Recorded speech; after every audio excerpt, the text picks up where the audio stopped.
Ooh. Okay. So we learned last time on my YouTube, right? I tried uploading the videos from yesterday's recording and it ended up getting flagged for copyright during the I'll be right back, because I guess all the music in this game's like copyrighted. So then I have to like be playing the game for it not to be copyright struck. So I have to like not use the be right back thing. It's pretty stupid, in my opinion. Hey Jen. How goes?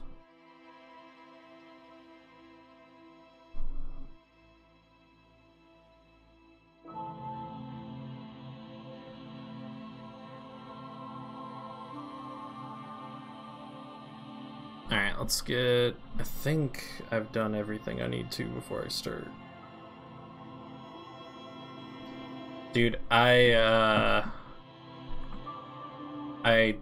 don't know how to fix this, because it keeps resetting every time I fix it, but my BIOS are like loading improperly, so if I reset my computer, it won't load into Windows. It'll like load into the page that's like, nah, reboot and hit F2, and then it takes me to my BIOS page, and like I can't. I like hit default settings and save it, and then like tell it to start, and it just keeps setting itself back. I don't know how to fix it.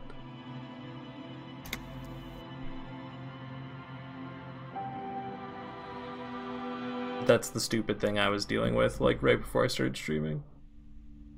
Yeah.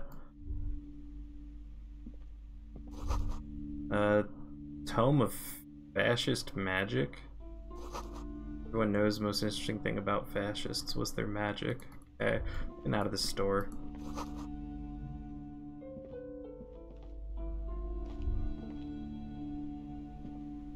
That's how all my computer problems get fixed. They'll just go away eventually. Yeah, I mean, as long as I don't restart or turn off my PC, right? But like, it's only a problem when that happens. But I was like, I don't know, I was trying to put it into like high performance mode and that kind of stuff from normal mode and all that kind of nonsense, and just keeps getting reset back.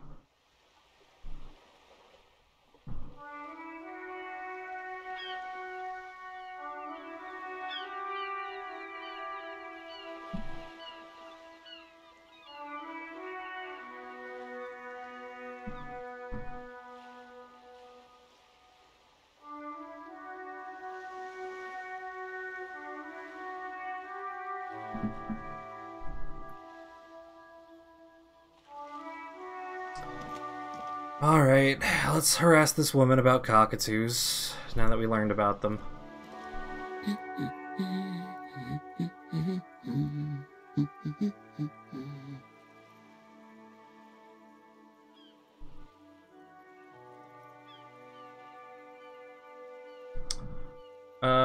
Excuse me? Yeah. You're right about me being a cockatoo. I went and read on them like you told me to.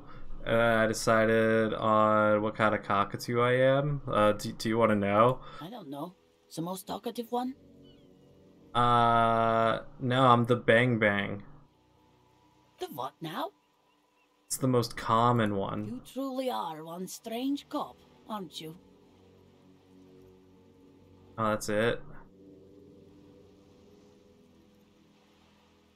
Huh. The woman before you nods and returns to her reading. I was kind of hoping there would be more than that. That was a bit disappointing.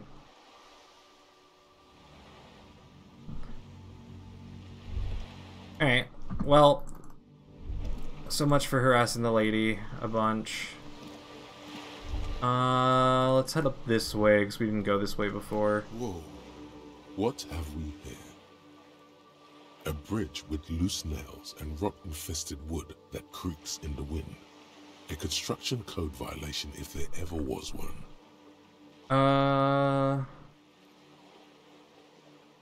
Looks like we got a construction code thing, Kim. True.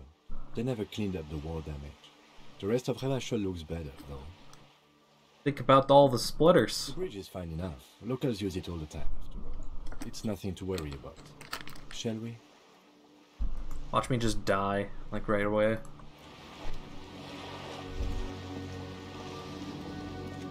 Oh, if we stand over here. No? Alright. I applied for a job in Scottsdale over the weekend. Okay, if I'll hear back though. Yeah. I talked to the Fatherio about it. He said he hopes you get it.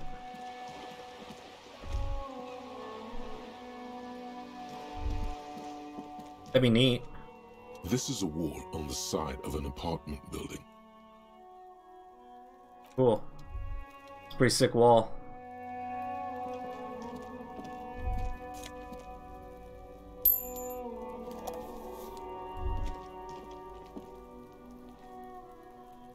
Oh look, now we're on this child. Are you trying to sneak up on me?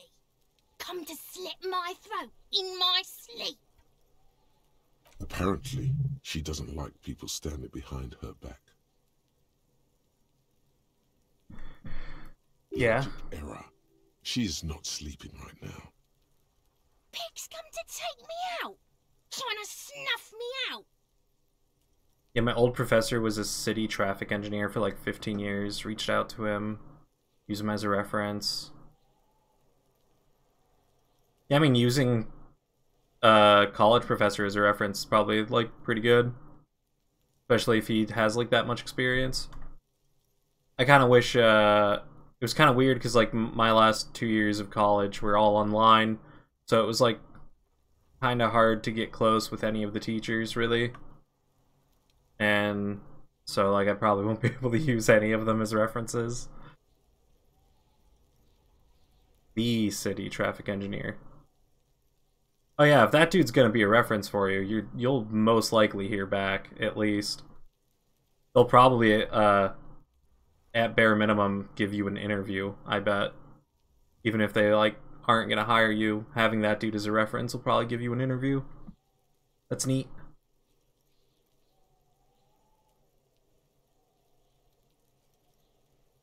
You just don't technically meet the minimum requirements. It's all, you know, the minimum requirements, right? It's all based on like how you like word them. Like I always run into the problem where places want to know how many years of Excel that you like know or something, and like they're like, "Ah, we want someone with 4 years experience in Excel," and I'm like, well, like, I don't use it every day, but, like, I've used Excel over the past 10 years. Does that mean I have 10 years experience? What does this mean?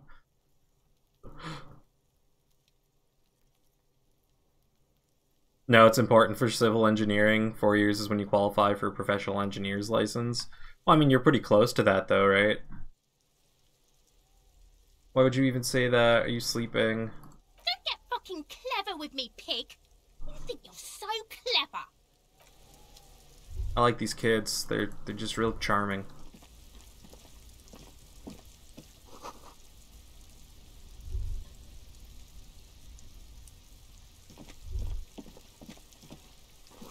Chairs and tables eaten by rain and rot. Another splattering of bullet holes in this wall. What do we got here? A fun hat and a health thing. Slap that boy on my head. Perfect. What do we got down here? Just a closed door, but you look at it suspiciously. Yeah, they have a thing that's like, if you don't have a PE license, then can you get one in 12 months? And you're just like, yeah, you already passed the test. So what, you're just waiting for the timer to tick down and you'll just get the license because you've already took the test and everything? I think you still qualify for that job. I don't think you'd sound underqualified based on that, if that's what you're aiming This at. must be it. The basement door is weather-worn. The copper nails holding the upholstery in place have turned green from sea air, and there's a knocker shaped like a lion's head. Yeah, I think, I mean, you would have to, like, move and everything, too, to a different state. and that's not going to hire you straight away. You'll probably need like 2 months to like figure everything out, or at least a month. But like, you basically could be like, yeah, you could hire me, and then I'll get my paperwork. I've already passed the exam. I'll just have the paperwork in 5 months if you guys want to wait. But like, That's probably the door Evat mentioned. We still need to get the key from this manana first, though.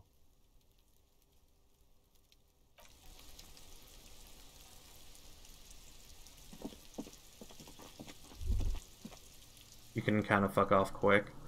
Well, I mean, yeah, I mean, hopefully, like, you hear back from them. Another way into the building. You're worried you'll get auto-filtered by application stuff. That does happen quite a bit. I can't get him. You just, one of the important things is just in your cover letter to, like, hit all of the buzzwords that they say that they want for their qualifications.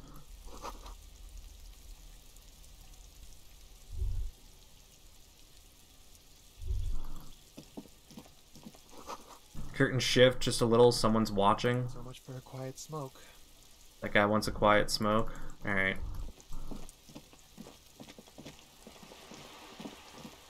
You think your application's really good? Yeah, I mean, if you think it's good, it'll probably get you buzzed.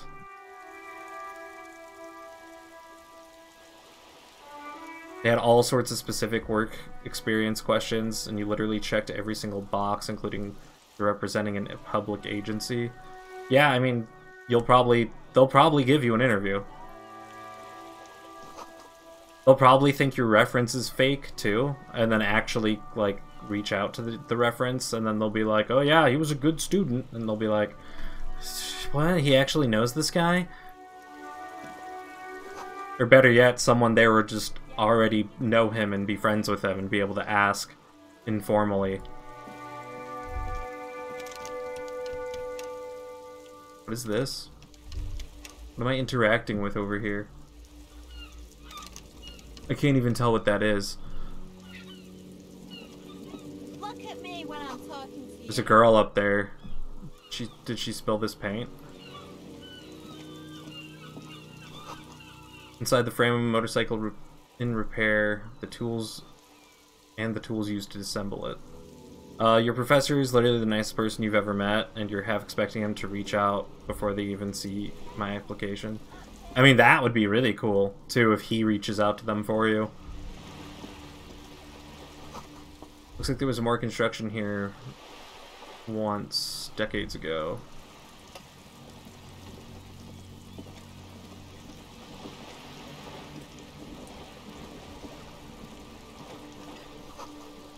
What, do you know how much money you'd have to pay to break your lease? The belly of this boat shines like it was recently painted. Your room in the whirling isn't much bigger than this sloop. This is worth more than you'll ever earn in all of your life. Jesus. Probably like 2 months' rent. Yeah, I had joked, you told Dad that to hold onto his bonus, you might need a loan. Yeah, that's what I told him. When he told me he wasn't gonna spend it right away, I was like, yeah, you're gonna... If John gets that job, you'll be spending it on John. A striking woman leans against the cabin top of her sailing boat, smiling as you approach. Her green raincoat glistens with droplets. A silk scarf is tied around her throat. Good morning, officers. I'm Joyce. She extends her hand in greeting. Joyce L. Messier. I represent the board of Wild Pines, the owners of the harbour. You gentlemen must be from the RCM. She steps closer and holds out her hand over the railing. Shake her hand. Glad to see you here. Her grip is tight and cold. Like steel, there is strength there. If she wanted, she could sink her nails deep into your skin. I was dispatched to handle a strike, not a lynching. Anything I can do to assist the RCM in this matter, I will, gladly. That is good to hear, madame. My colleague will take the lead on this interview. I should let you know that he is recovering from a Unusual medical episode. Very unusual. But I can assure you of his ultimate competency.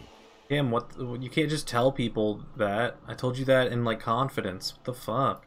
It happens quicker than a shooting star. But did the lieutenant just wink at you? How interesting. I wish you a swift recovery. In the meanwhile, you have my full cooperation, and the full cooperation of the Wild Pines group. You're on a boat. Why, yes I am. She looks at the deck under her feet. Green and white sails flutter overhead. Not a lot of people on boats. Of course there are. We're on an archipelago. How else are you supposed to get around? Oh, it's like One Piece. I don't know. I like this one. Wait, we're on an archipelago? Look around. Yes, we are. We are on Le Caillou. No, it's like DBZ. Yeah, when their Trunks and Vegeta are fighting Cell. Technically, the neighboring Ozone and Fas Alamer island groups are archipelagos, while La Caillou, by contrast, is a single fertile landmass, the 4th largest island in the world. It is not an archipelago. Yeah. Okay, if you want to get technical. The point is, we're all on islands here, and sail is still the most expedient way to get from one island to another. Especially when you're in a hurry to resolve a strike. World Tournament is hosted on Archipelago, and so is the city. 19 in Giro Assault. And yeah, all the Cell stuff. I don't know why, but like I know you're right, but for some reason my brain's just like, oh, it's on the same island as South City. But, like, South City's not on an archipelago, and that's where Dr. Giro assaults. That's like kind of a bigger island. It's not huge, but it's not an archipelago, I don't think. Or is it? Can we get a fact check?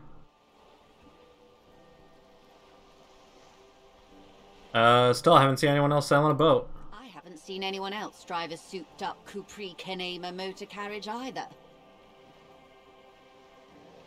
I think it's part of it. I don't know, I was playing Dragon Ball Z Kakarot recently, and, like, was flying around. It was, like, kind of separate islands a bit. Actually, that motor carriage has been specially issued to serve as a patrol and pursuit vehicle. It's for crossing long distances in the greater Revachol industrial harbor. It's not a toy. Neither is this. A toy, I mean. It's a machine for crossing long distances in the Bay of Revachol, between the city and the islands. Yeah, could you imagine, like, you're getting ready to, like, talk to cops about, like, some dude who got hanged in, like, a strike, and then they're just like, so, your boat! Just, like, the whole time. It'd be so annoying. You need to make this lady admit she's only riding around on this boat because she's rich. Why? Why what? Stop thinking. Take her down.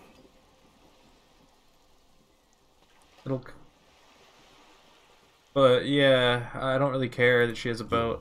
Not. Okay then. Just keep on admiring the boat then. Unburdened by envy. Yeah, I don't really care that she has a boat. Boats are a lot of effort. Does she have a name? The boat? No.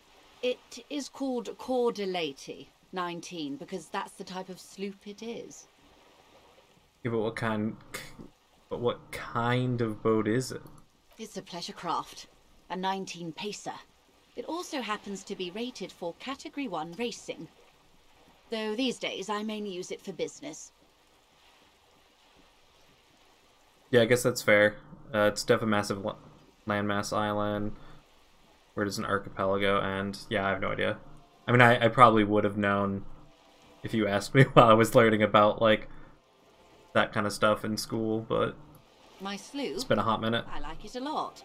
It's the eel's hips, baby. I'm enjoying this part of the interview. It has so little to do with the murder we're investigating. Thanks, Kim. I like it too. Do you have a license for this boat? Officer, I assure you I'm a highly qualified pleasure craft operator. The crowns of her teeth are porcelain, white as the boat's hull as she smiles. Her nonchalance might be related to something called the Wayfarer Act, a law that says she doesn't need a license. Sly fox, you're not aggressive enough to harass her further on this. Good. Takes a sip of her thermal cup. Why are we done with the boat? Talk more about that. Tell me about Wild Pines and what do you do? Eel's hips makes as much sense as bee's knees for a phrase, so I guess it's fine. Yeah, I think that's probably what they were going for too when they wrote it. What we do? I'm afraid I don't speak for Wild Pines as a whole. It's a giant undertaking. There was a touch of discomfort there. She wants to merely represent. So what do they do? The Pines' core competency is logistics. Container shipping, freight, that sort of thing. See those airships there, blinking? Those are the shipping side of things. Do eels have hips? Cal, can we get a fact check, please? And that is the terminal. Another subdivision deals with energy, oil and gas exploration, offshore platforms. We need to know if eels have hips. Anyone an eel person? Also, what is an eel scientist called? Is it just, you know, is there like a specific word for just eel scientist? The Wild Pines Group is one of the original Revacholian Indo-tribes. Companies awarded royal monopolies by the king, the suzerain himself, centuries ago. The king is long gone, but several of the Indo-tribes remain. What are the other Indo tribes? Son-Baptiste, Elysium, an unknown entity known as Brightest Star. You're in good company, it Why, seems. thank you. Does not register the real meaning of the remark. Okay. Do you guys got lots of money? I'm not at liberty to discuss the company balance sheet, but I can tell you that last year, the company booked more than 20 billion real in revenue.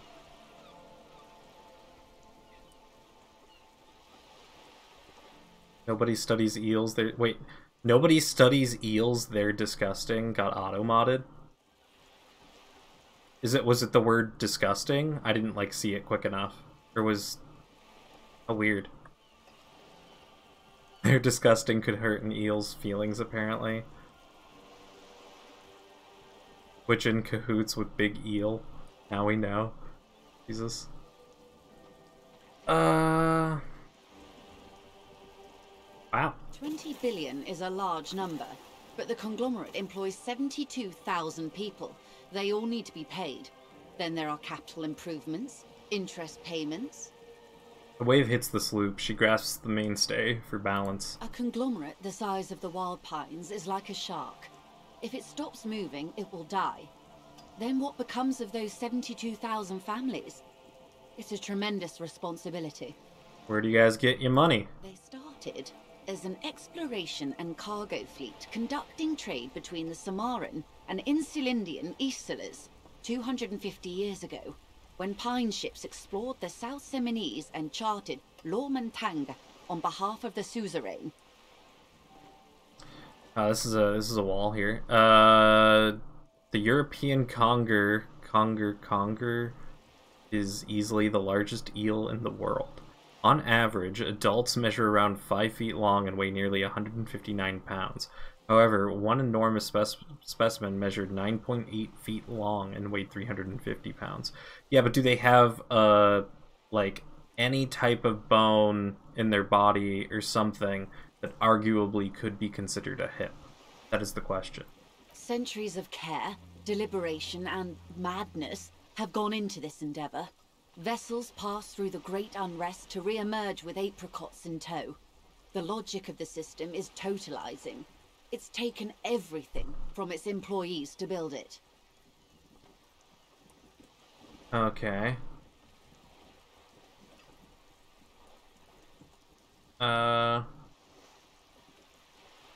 What do you want with a place like this? You mean aside from being the terminal's legal owners, who are responsible for moving 8% of the world's cargo? That's a lot. There are no minor cogs in the system. Each terminal must be accounted for, lest the entire system break. Every hiccup in such a system means thousands lose their jobs, the world over. I'm here to assure that doesn't happen. What can you tell me about the strike? Hips don't lie, eels be thick. Alright. Okay. Right up to, but not including, trade secrets. Let's see. First, you'd have to repeal the Emergencies Act of Trade in Elements. That gives me the right to silence. It's quite the octopus. How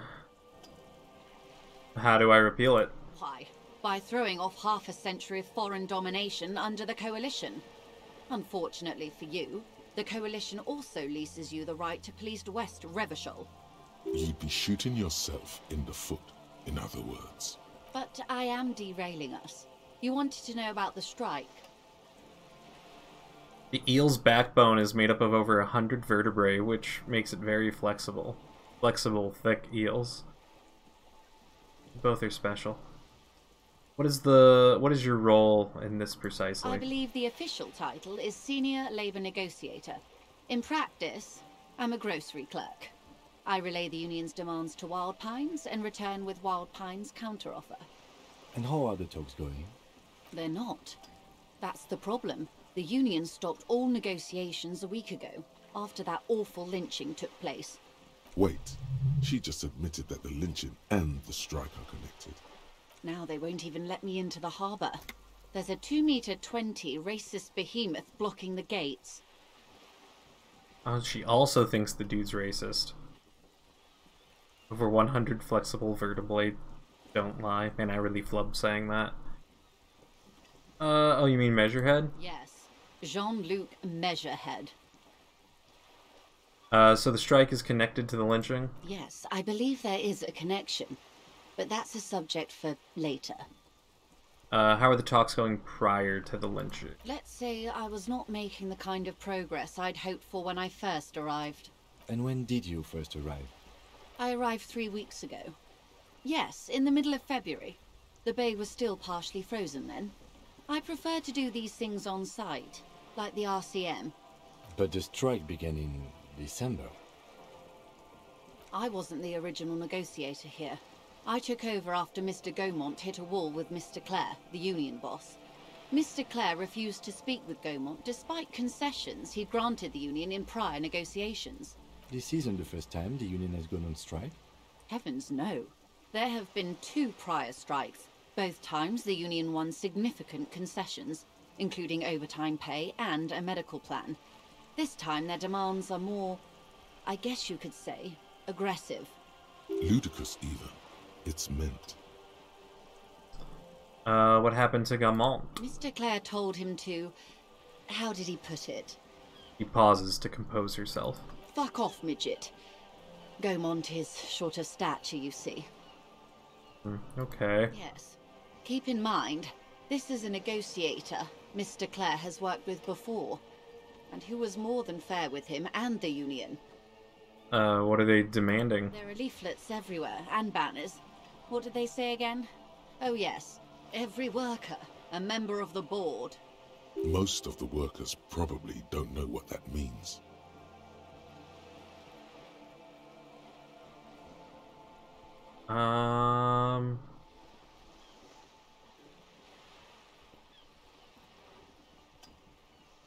Yeah, I don't know what to think about that. Fortunately, they explained it.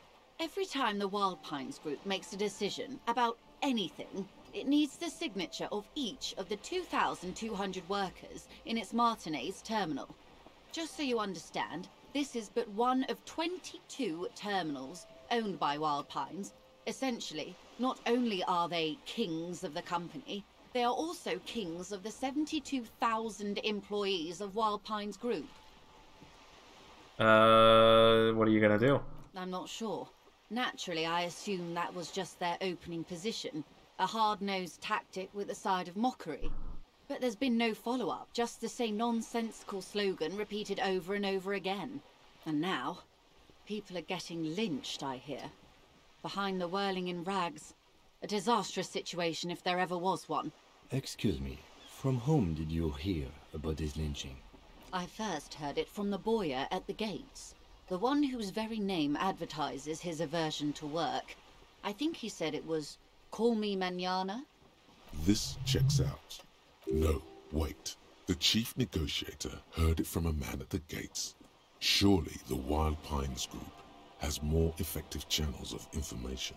After all, 2,200 people are on strike. This is a big deal for them. The scabs? You mean the huddled masses of Jamrock, come to plead for work where the Union refuses to? Don't let her answer it herself.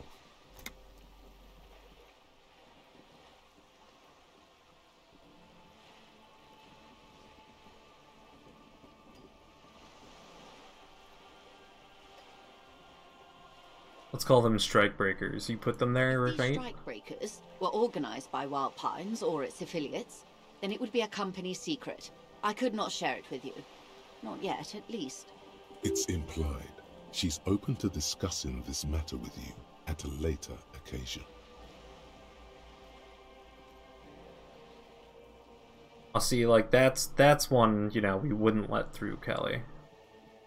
It's okay to swear, but that's one we're trying to actively not say anymore.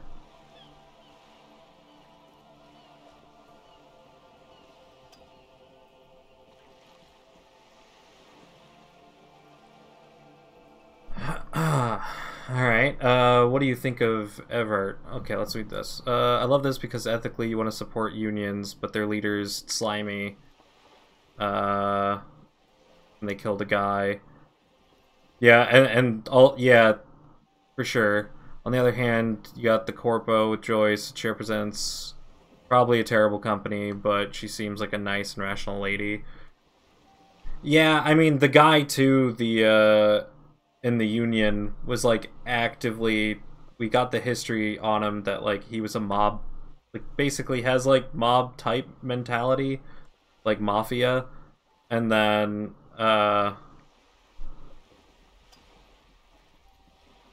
and then at the same time, we have, like, yeah, her being nice, the Union guy being basically just damaging my character constantly throughout the conversation and being very, like, much a dick. Which, like, I don't know. I don't really want to support either group, to be honest, because that group seems like a dick, and then this group is probably also a dick, so then I'm just trying to do my job. What do you think of Everett? Everard Clare is a man of the utmost integrity. If you can say one thing about him, it's that he always puts the interests of the workers first. Of course not. Everard is fantastically corrupt. I imagine he has a thick, viscous goo where you and I have blood. If you were to prick it with something sharp, you could see it oozing out. A knife, maybe? No, a rapier. Sound like you're about to take a rapier to him. Oh, heavens no. We get along just fine. Yet, now that you mention it, I can't stop imagining that black treacle just dribbling down his double chin. That's him, alright. The most corrupt individual I have ever seen, and I deal with men like him for a living. If there is anyone more venal, more irredeemably nepotistic, then it's his twin brother, Edgar. There are two of them? Yes. Edgar looks exactly like his brother, except for that lazy eye. He also talks exactly like Everard does, and when one's term as foreman is up, the other takes over. It's how they circumvent the term limits, you see, with a funny little switcheroo. While in office, they've embezzled God knows how much of their workers' dues. What about the Union itself outside of the brothers? The Débardeurs Union was once a perfectly normal institution. 20 years ago, anyway. It must not have been easy to establish under the Emergency Act, but they did it. I can respect that. Organised labour at its best, as they say. Then something happened in the local chapter elections. The brothers Claire came and transformed it into a... how do you say? She hesitates, looking for the right expression. A mob. The Debarders are a crime syndicate. Sad as it may be, we are forced to cooperate with them. Refreshingly honest, officer. The company has tried appeasing in the past, but I'm afraid our concessions have only emboldened Everard and his brother.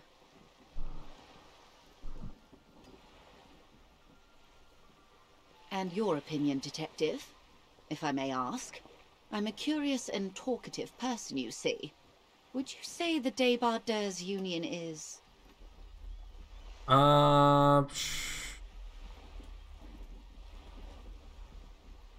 Yeah, like, the brothers as the union is bad. Unions as an idea of a whole is good. But definitely these two being in charge of it, of the stuff here, is bad.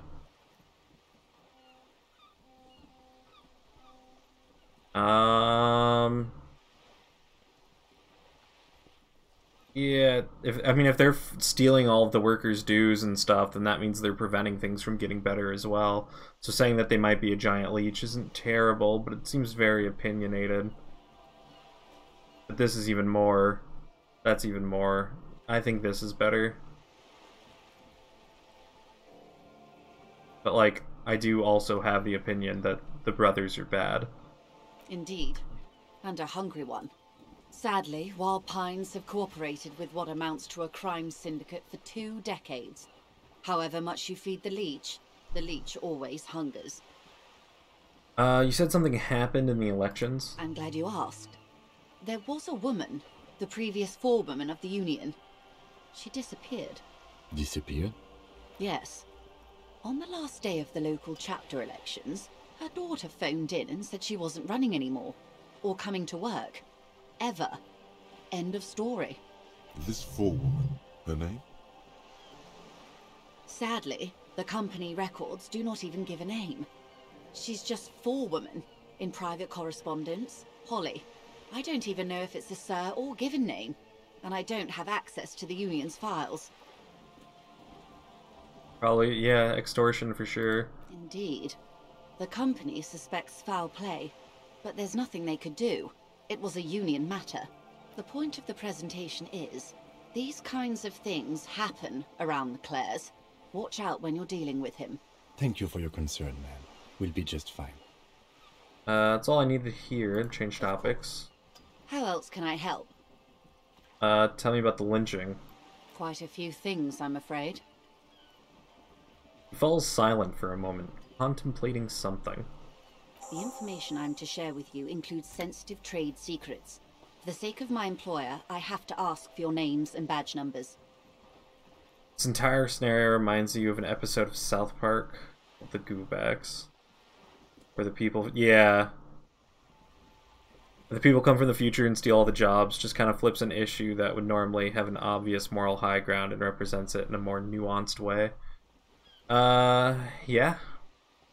Of course, ma'am. We should have introduced ourselves. I am Lieutenant Kitsuragi, from Precinct 57, and this is my colleague from Precinct 41, Detective Dubois. I'm afraid Harry doesn't have his badge at the moment. I hope mine will suffice. Oh, and what happened to yours, Detective? She returns the lieutenant's badge and turns to you. Remember when my partner told you I'd recently suffered an unusual medical episode? My lost badge is related to that. I see. So, are you saying you lost your badge during the course of this episode?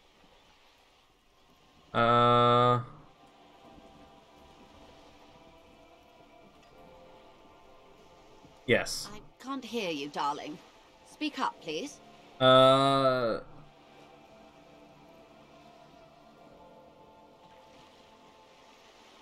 have eaten it. Oh, dear. Some kind of encephalopathic amnesia. I don't even know how to respond. I do believe you, naive as that may sound. I simply can't imagine what you gain by faking such a condition. As I said, ma'am, his technique may be very unconventional, but he is an officer of the RCM. Of course, I sympathize, but I'm afraid I simply can't share anything more until I've seen that badge. She's a professional negotiator. She should be open to some sort of mutually beneficial arrangement. There's no way we're gonna hit this. Fingers crossed.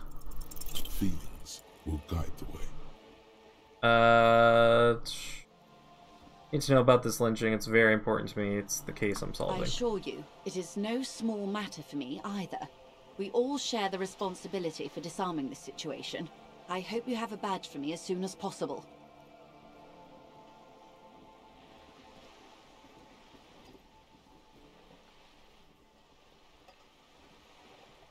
Yeah, all I got is this. Silent. The wind flaps the sail above her. Yeah, I kind of just want to end the conversation at this point. This boat, for example, in a home somewhere. I only have this case. Officer. Yeah. Oof. I really want to get out of this tangent. Oh well.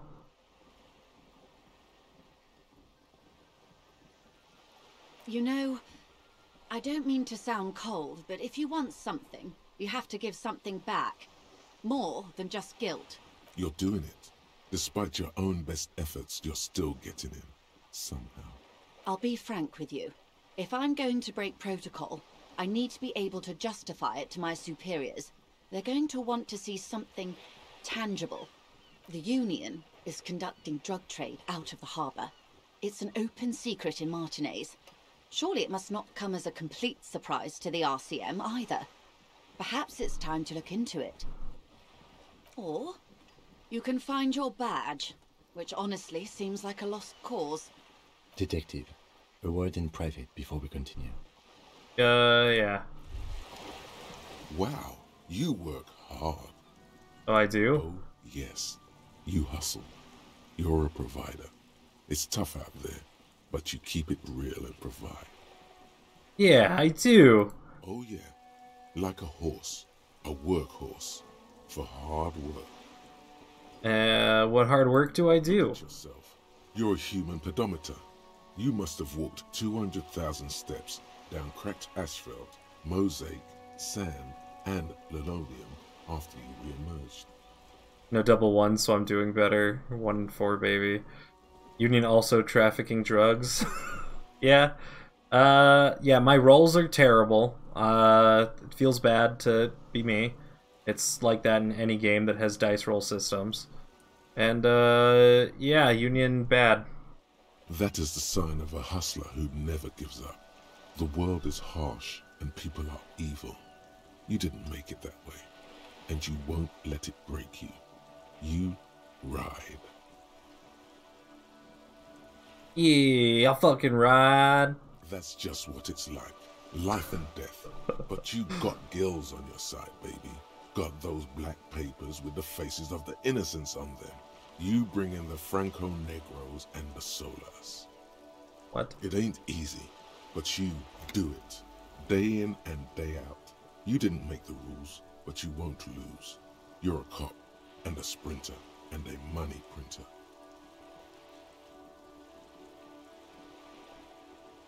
Guess I made some gills, sure. Sure. And has it been easy? Is life easy? Have you not gone into cardiac arrest? Are you not about to have an anxiety attack or shoot yourself in the mouth? But you still hustle 24/7, ride or die. Now, ask yourself. This is because I've been being a money goblin the whole time. Are you rich? Yeah. Get out of here. You're a pauper. You work harder than anyone. Almost rode yourself to the grave, and you're still practically a hobo. Why is that? I don't know. Because of the taxes. G-Man's got his jam Alright. sticky fingers in your pocket, stealing from you every time you buy, sell, walk, talk, fart, so much as sneeze. Aren't taxes almost non-existent in the Gotham estate that is Revachol? You and I both, but they got those indirect modes of taxation. Sales tax, excise duty, extraction tax. This text that doesn't even have a name. Plus, there's the stuff people in other countries pay for that makes them ask for more money from you here. The Gossamer State's a myth. In total, the coalition government is taking 98% of all your money.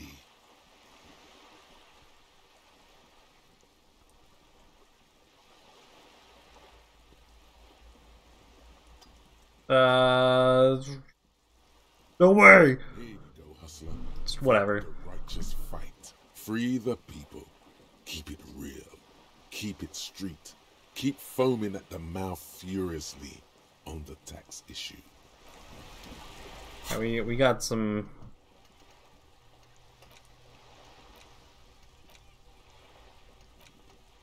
We got some things to unlock here next time we level up. You just opt in with whatever your cockatoo brain tells you. Yeah, I mean, like, I don't know, opting out of it, like, opting into that kind of stuff, like, as far as I'm concerned, just gives me an option to do this, versus opting out of it just doesn't do anything for me, as far as I can tell, versus, like, that's not even something I have to do. So, like, opting into it doesn't seem to be a negative thing at all. And, like, opting out of it, then I don't gain something.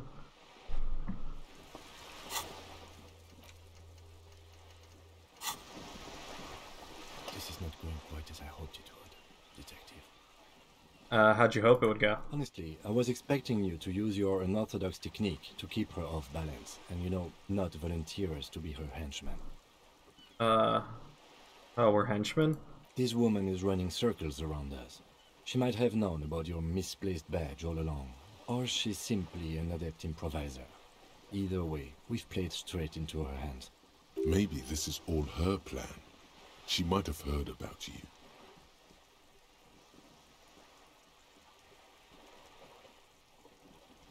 I wouldn't go that far. Her reaction did come off as sincere to me. I think she's just quick to adapt. She's a professional, after all. Oh, that would be fantastic, but do we have the time? The world is large and your badge is 8 by 6 centimeters. The situation might have changed drastically by the time you locate it.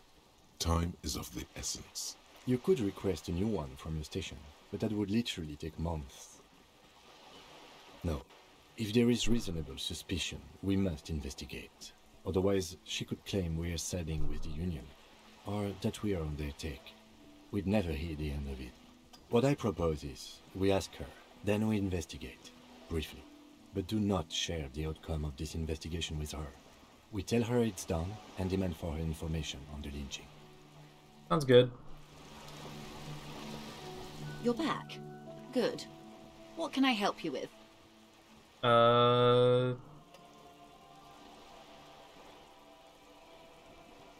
It's quite straightforward. Take Kim's lead. Terminal B to smuggle raw ingredients from the Samaran Isla into Revachol with the Union's blessing. Wild Pines has suspected it for years. Ingredients for what, ma'am? Meth and dextroamphetamine, GBL, and various synthetic psychedelics. Honestly, it might be quicker to say what you can't make from the stuff. Materials... through the terminal? Yes. After they clear the terminal, we lose track. The actual production is taking place at various sites in and around Jamrock Quarter, north of here. Wild Pine seems to be well apprised of the local drug trade, ma'am. Do you mean to say the Union also produces the product? Sells drugs, I mean? We're in logistics. It's our business to know. And no. As far as the company knows, the Union does not produce it. They transport the ingredients for a cut. Yes, but you won't get anything out of Evrat and the Dock Workers Union. Still, every chain has its weak link. The handoff. The motor lorries at the roundabout.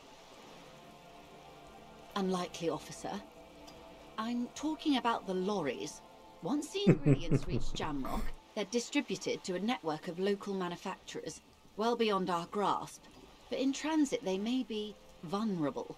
How convenient that they're stranded like beached whales at that roundabout. Perhaps you've noticed that a number of lorries are tangled in a traffic jam at the roundabout just now.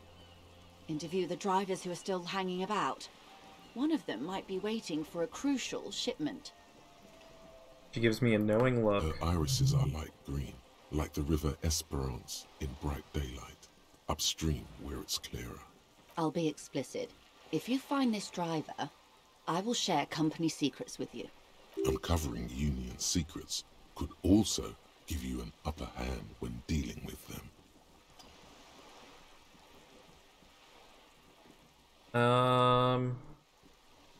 Not a coincidence, is it? No.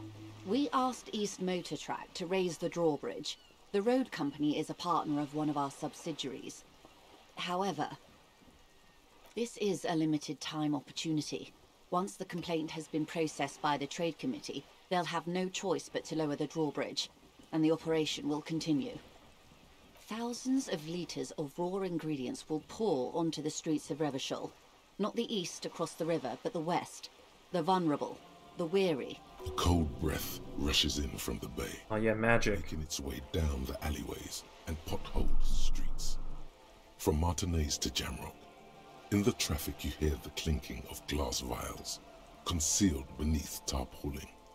Or is it just your teeth chattering in the cold? A lot of it. It comes in from large Samaran factories in South Safre, Sigai, and Sinyao. The literage they must get from this terminal alone must be oceanic. Well, at least this solves one mystery. What is that, Lieutenant? Why I had to call East Motor Track and beg them to open a drawbridge for me. I'd wondered since I first drove in, on my motor carriage. I am sorry for the inconvenience, Lieutenant Kisaragi, but we need them trapped here. This is a unique opportunity. I'm sure you understand. We already have some suspicions that one of the drivers was present at the lunch. We're not going to give her anything. Yeah, whatever. Excellent. According to my reports, there are at least 3 lorry drivers lingering near the roundabout. Hopefully one of them will know something. It may come to nothing, or it may just blow the case wide open. I can keep the drawbridge up for a few more days at least. You should have the time you need. In the meantime, let me know if there's any other way I may be of assistance. Alright. Of course, Detective. Oh, that went poorly. I guess we'll go do that, because I think the drawbridge lifts tomorrow. And if that's the case, then we don't have a ton of time to go discover stuff. So I guess we'll leave that area unexplored still for now.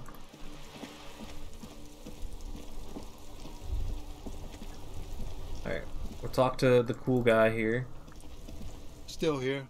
Stuck in this damn jam, my man. What's up? You seem like a man who might know about some drugs. Ah, man. Me and narcotics go way back. Had some good times surfing the psychic waves of my own consciousness, you know? Okay. But those days are behind me. There are other addictions in my life now. Why the inquiry, my man?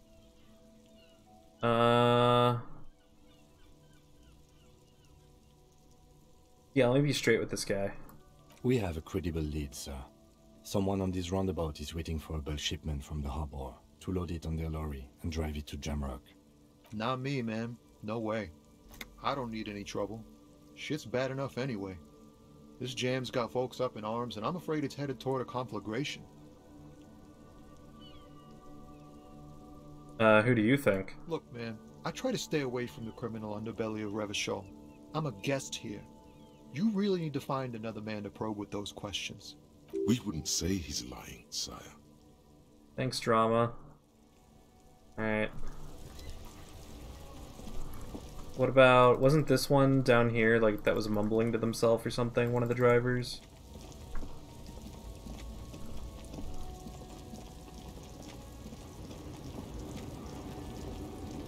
The woman still has her eyes fixed on the photograph in her hands. In the background, the radio plays. Yeah, but all we can do is be rude to her. Let's be rude to her. If you want her attention, You may need to be more forceful. Where am I?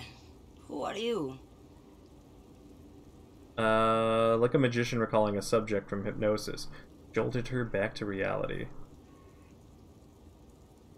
Are you alright? Never mind. I remember now. I'm still stuck in that traffic jam in the 50s. It's bad about the 50s. The men have small jaws and everything is made out of plastic. Why do you need plastic when you can make the world out of amber? When else would you be then? Back in Methka, during the time of the revolution. The sidewalks and cafes are filled with young people. I was on my way to see a new Boyadero picture starring Gabriel Buendero. Until you came along, that is. The look she gives you is accusatory. Yes, sorry to interrupt. I wasn't dreaming. I was there, Lowman. It was early spring, and the mine behind the Black Sun had just come out. The posters were 20 meters tall. Everything was golden. Her eyes narrow. She appears to take your measure. While you, people, were tearing each other apart over your petty little revolution, in Methk, it was a golden age. The Republic of Mesk is a massive confederation on the Isola of Muindi, the world's largest state by territory. It's a petrostate, a constitutional monarchy, and, as of recently, an outcast due to its tilt to the far right. Let's see. Right, other questions? Why not, Harife? It's not like I have anything better to do in this hellhole. She settles back against the railing of her motor lorry. Behind her, mountains of memorabilia, photos, and knickknacks line the dashboard. What are you hauling? Diamonds. Really? Of course not.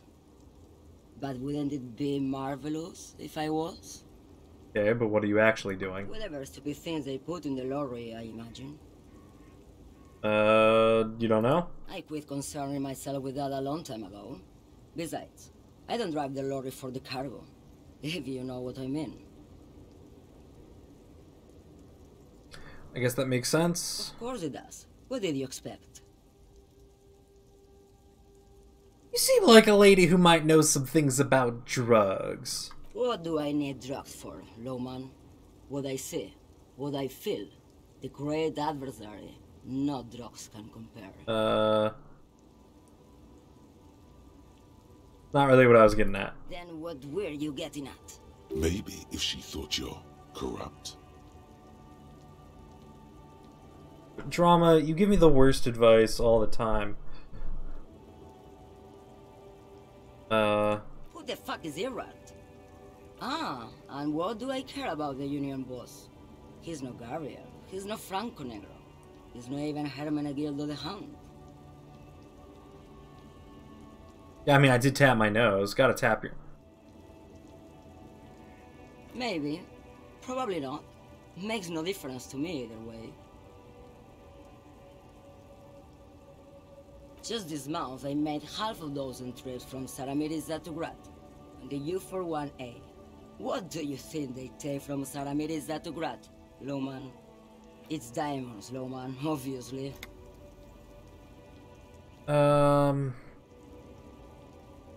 Easy. He's the skinny man who thinks he's a poet. Never trust a poet. Also, he's the only one I can see from here. That's correct. There is no visibility of any of the others. Alright, well... Where do you want me to go? This isn't so bad. I can listen to music, or the seagulls. Look at all the colors and the futures of this world. It's a good palate cleanser, this jamboree. Or I can just relax and let my mind carry me back very well to the Great Plains. I think we're done here, no? Yeah. Yes, go. Enough jamboree. I need to get back to Meski. Alright. Well, let's go talk to the racist. He's the only other one. Also this, I think, but that was just the fancy car, right? A lorry stuck in the traffic jam. This big, heavy Grad-made machine is well kept for such an old machine. The windows are clear. They've been recently washed. You can see a lorryman's cabin with personal belongings, stickers, insignia. Fumes of heavy fuel oil waft over you, making your eyes sting. The odor mixes with cigarette residue. What kind of sticker? The driver has adorned his space with a substantial collection of peculiar paraphernalia. Proclamations about honor, strength, and purity are glued to various panels. A large metal pendant hangs from the rear view mirror. The pendant features a sun crowned with wavy rays. It is the seal of Royalist era Revachol. The back end of the cabin has a small perch to sleep, large ashtrays. There are several suns and wheels sewn into the curtains. A book with ragged edges catches your notice. The front cover features a large, muscular man. The title reads, Man from Eamdal in the Lost City of the Pygmies. Racist nationalist paraphernalia. Not unusual in this part of town. This is our guy. Yeah? Likely, yes. This guy's proud of who he is. Drapes it all over his machine.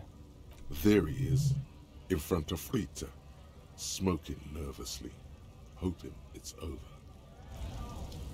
Alright, well, let's go talk to this guy now. Looking for something?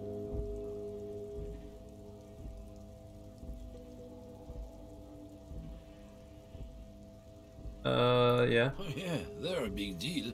My great-grandfather was a carter, had a royal license and everything. We've tried to hold on to our privileges. And that's a privilege? Sure fucking is. We have a guild and everything, huh? Very ancient. Very prestigious. Goddamn right. They've been trying to fuck us out of our heritage in the name of profit. But when they try to replace us, they'll regret it. Trusting street thugs with their goods is going to fuck them right up the ass. Mark my words. Generations of practice ain't no laughing matter. Stance on drugs. Drugs? They're shit, man. I don't let anything pollute my body. What? You know where that shit comes from? Sarah Mirita, Safre, Ilmara. They take the money from our local junkies here and then use it to outcompete us in the manufacturing sector. They know they can't beat us in a fair fight, so they have to get us to weaken ourselves somehow. It's racial sabotage, racial economic sabotage. It's our responsibility to keep the poison off the streets, right? He eyes you wearily, unsure how to respond. This goes on for about 2 seconds. Then... I don't know shit. And if I did, I wouldn't tell you. What do you think? I can't leave the lorry unguarded. Stuff's been getting looted lately. It's those little kips sneaking around at night. If they touch my stuff, the bosses will be on my ass like ass cancer. there was a bunch of spilled boxes in the back of a big lorry nearby.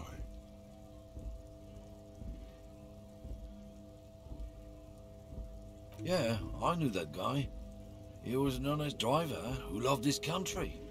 We were having a good debate about genetics at the Wheeling in Rags when some Kip boys smashed his lock and took damn near everything.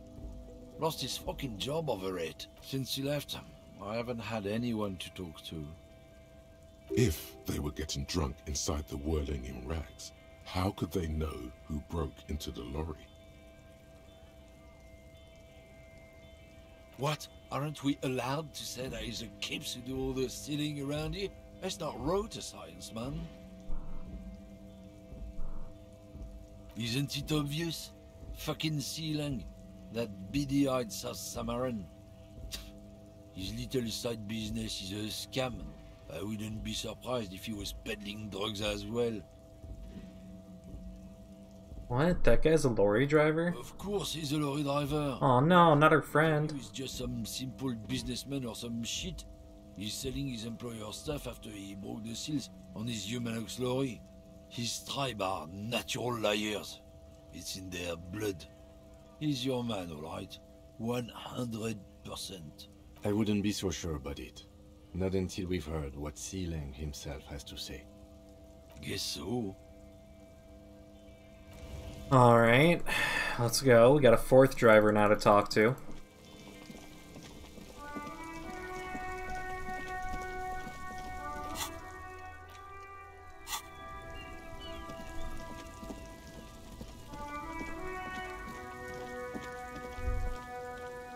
We got over here. There's a pile of cheap sunglasses in a small box. A variety of shapes and colors. You like sunglasses, officer? I've got the latest styles right here. Just talk to him. Everything's still cool here, officer. Where are you from? Me? It's a boring story, officer. Who cares about the past? I'm all business now. All revolution. This man probably comes from Seaguy, sometimes known as the Apricot Suzerainty, an archipelago in the Samaran Isola. Yeah, better not mention it. Very cool. I like style, officer. What's your stance on drugs? I don't go in for that, officer. Drugs ruin lives. Yeah, for a moment, he was unsure how to respond. Unless you're into drugs, of course. In which case, drugs are excellent. Mwah! Tasty, tasty drugs. Alright.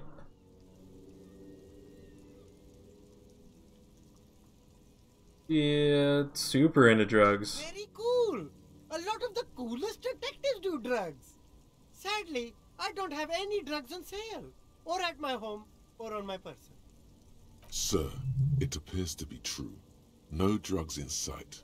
Not in the box of sunglasses or under the speakers. Oh. That's even cooler. You investigating that and all.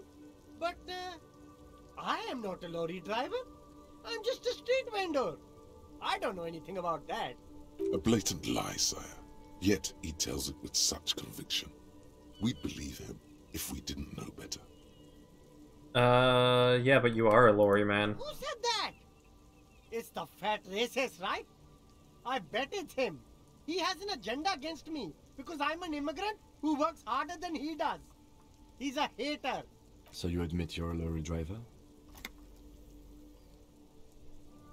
Real cool. I'm not into it unless you are. Then I'm into it. Yeah, just simple brown nosing. No, I just said I work harder and he's an asshole. Stops to think. Realizing he can't get out of it. Smart man. Okay, maybe I'm a lorry driver too. A little. But that's not the most important thing about me. That's my day job. This is my dream.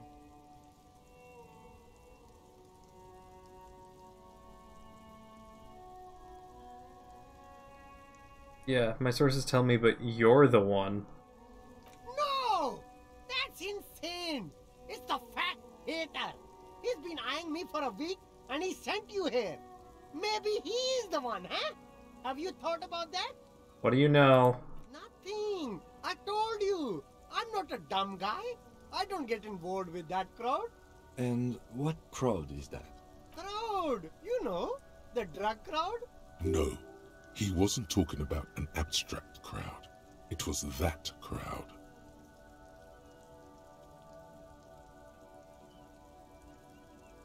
Shush, please. There's bad people doing bad things here. That's all I know. Please, don't get me into this mess. I spent 15 years working my way up. Here we go. There's a tiny bit of truth on the table. Zoom in on it.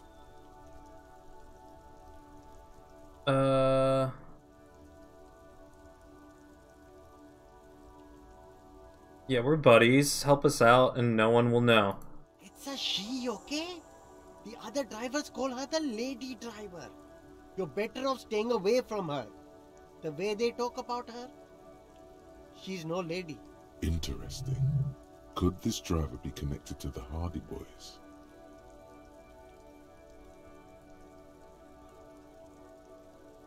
All of them. I don't know. I told you all I know. Are we cool now? I really want us to be cool now. Who exactly is talking about this lady driver of yours? The racist or the other one with the tattoos? All of them. Even the ones who've left. I don't hang out with them. I don't remember who has tattoos. I really like this character, to be honest. I like the way he talks. He's fun. Is the lady driver the old woman back there? Dazed out? I don't know. Maybe. If she is, I haven't gone near her. I don't get involved. I told you. He's not ruling her out. Should she be associated with the Hardy Boys? I don't know. I'm not local. I don't know anything about that. Okay. All right. We're cool. Good. Let's cap this off with a purchase. You can walk away from here with funky sunglasses, detectives. Both of you. You deserve it. Funky sunglasses, you say? The shine on these sunglasses. These are all boring. Boring third-rate ho-hum sunglasses made of cheap Syrahese plastic. The kind of plastic that melts in the sun. Those UV stickers are almost certainly just there for the show. If anything, these lenses probably direct more UV light into your pupils. A UV magnifier. These are all first-rate sunglasses. Premium design, super material, very cool. UV resistant. These Here we go. keep your eyes Are we gonna find cool sunglasses? Let's see while it. doing your dangerous police work. No. Ah. All you find is this lime-colored cellophane visor, produced by a bargain sportswear brand called Amphibian, apparently. There's a malformed green frog on its bent cap. Nobody wants a frog visor. Who here would want some sort of frog visor? Oh, that visor is perfect for you, officer. It'll definitely keep the sun out of your eyes while you're shooting criminals. Bang, bang! And all for a mere 6 real. Hey, at least it might actually offer some protection against the sun. Not like those cheap plastic shades. Kim? I hope not. You don't like it? Sure, Square Joe. How's No it- problem. Like, Let's get you some real shades. Look at that. You don't want that, Kelly, do you? Look at look at that. We don't want that.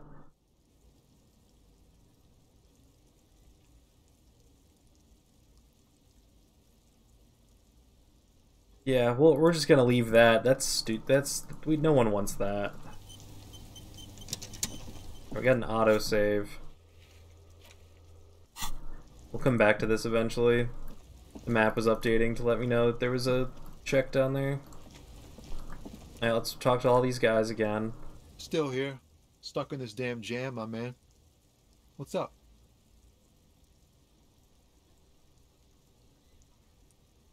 I don't want to talk about that. Ooh, he doesn't want to talk about the driver lady. You may be involved with the drug business. Man, I was hoping it isn't going to be her. All I can say is, she isn't around here anymore. She isn't some evil drug trafficker. And I don't know where she is.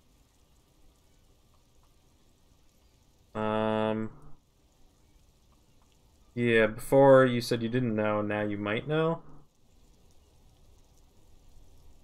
I didn't, man. I told you I was hoping it's not her. That she wouldn't be mixed up in it. It's true. We would of course lie. But a kind heart is tricky. Bah. Emotional rhetoric. He knew something and he didn't share it with you. That's a fact. Yeah. What's her name? Thank God I don't know. People here call her the Lady Driver. She kept her name a secret. From me too. Now I see why. I only have $10, so maybe if I get more money down the line, I'll buy the froggy hat for you, Kel. Who is she to you? A friend? An acquaintance. I don't know. She was the only person in this damn jam I could talk to. She's someone I don't want to rat out to the law, okay? What does she look like? A youngish woman. Gruff, but in a cool way. What color hair? Blue and violet. Dyed. It was violet when she got here. Blue before she went. Then she may have dyed it again. When did she leave? Damn, I don't want to... Please just let it go. Whatever she did, it can't be that bad. She's not a bad person, I know that much. We can't just let it go. It's part of a police investigation. That's how it always is with you, isn't it? All part of the investigation. The girl's troubled. If you hunt her down, she may not survive it. I can't have that on my conscience. You guys white knighting hard? It won't come to that. We won't pursue her on this. This is information only. I don't believe you.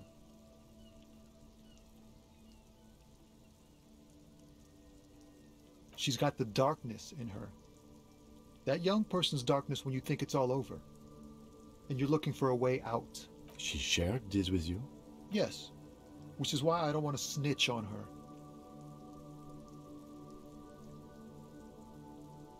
I was told everyone's afraid of her. You're not? I heard the rumors. I saw the other drivers looking at me strange when we talked. And she told me, too, that she's had a violent life. But I wasn't afraid of her. More like for her. Did this violent life include drug trafficking? Well, it looks like it did now. But we didn't talk about that. We talked about life, you know? She talked about her mind. Did she leave her lorry? Fuck, man. Go grill someone else with these questions, okay? There are plenty of drivers here who couldn't stand her, or were afraid of her. They'd be more than happy to rat her out. He's right. There are other options. The raceman, for one. The grey-haired woman. Maybe she knows something. Wait, this guy says they're friends. Then, acquaintances. And he's okay with others ratting her out.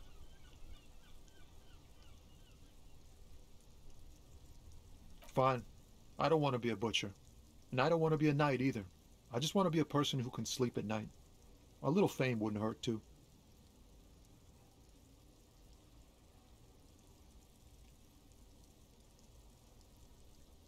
You're not going to put a bullet in your head if you blow it, are you? Because she's on the edge, man.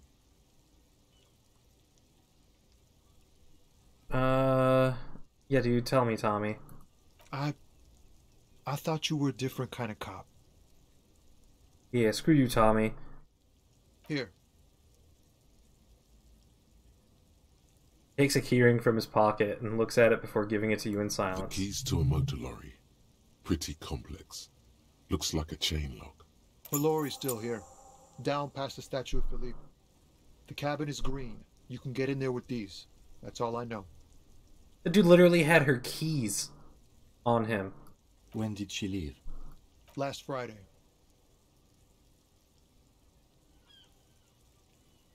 Yeah, screw this guy. I don't like him. No. I don't know. She left them to me. Because she trusted me. So I can get it out of the way when the jam breaks loose. Otherwise... The other drivers would have to tow it or break in to get the machines moving. If they break in, they would find what's hidden inside. Something incriminating. I'm the sorry cop. Sorry I had to do this, dude. I bet you are. Yeah. One more thing about something else. No. I need to think my own thoughts now. Pray forgiveness for my sins. Go check your cabin. I hope it gets you something. Help someone. Yeah, what a douche that guy. Say it. That guy's a douche. Where was her cabin? Oh, it was this one.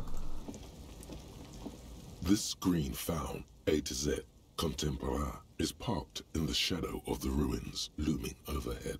It's seen better days. This is the one our man pointed to.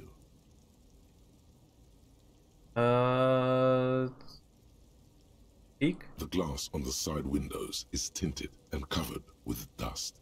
You can barely make out the shadows alright. and two steering levers. You push the key into the lock and turn. It makes a cracking sound. Then the door pops back a few centimeters. You can just... Oops. The smell of cigarettes and perfume welcomes you.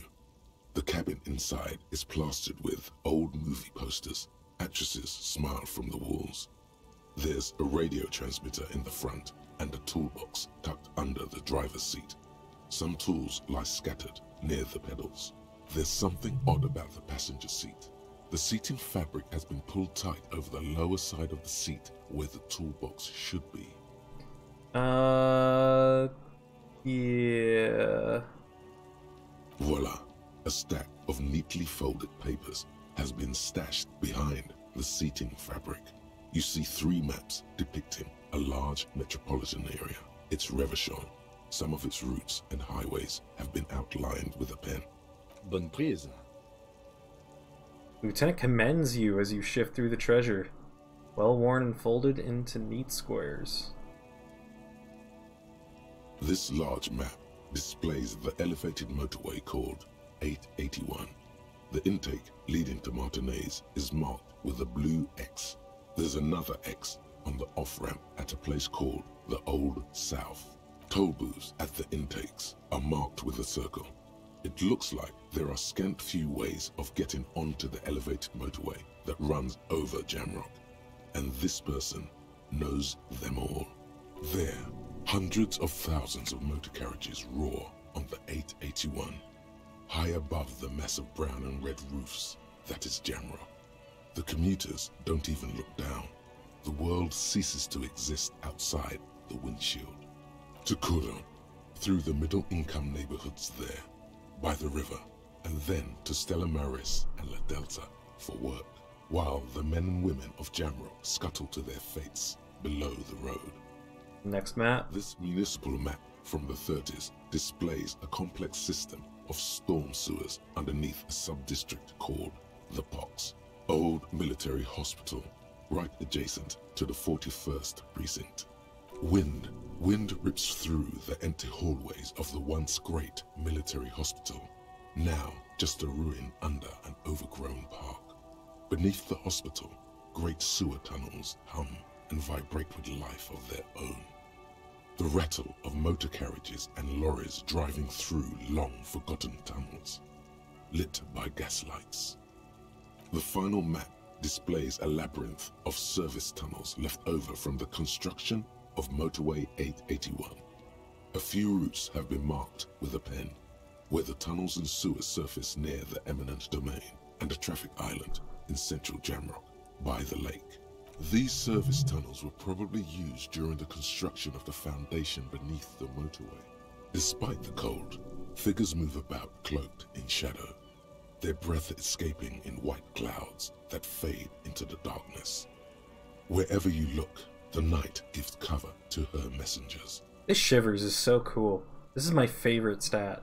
Just literal, like, city magic. You're basically a city druid, but, like, not a druid, but, like, for the city, I don't even know. Urban druid, but still, like, not, because you're not nature.